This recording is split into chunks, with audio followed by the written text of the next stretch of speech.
मेळाव्यासाठी आता लक्ष्मण हाके देखील बीडमध्ये दाखल झाले आहेत। आपल्यासोबत लक्ष्मण हाके साहेब आहेत।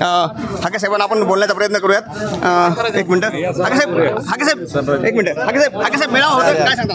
मेळाव्यासाठी तुम्ही हजर राहिला। गावगाड्यातला ओबीसी 18 पगड जातींचा भटक्या विमुक्त जाती जमाती सगळे मोठ्या ताकदीनं या ओबीसी मेळाव्याला हजर झालेले आहेत आणि महाराष्ट्र शासनाला आमचा हा आरक्षण वाचवलं पाहिजे आणि 2 सप्टेंबरचा जी आर रद्द झाला पाहिजे या मागणीसाठी महाएल्गार बघायला भेटेल। अनेक मराठा आंदोलकांनी विरोध केलेला आहे या मेळाव्यासाठी।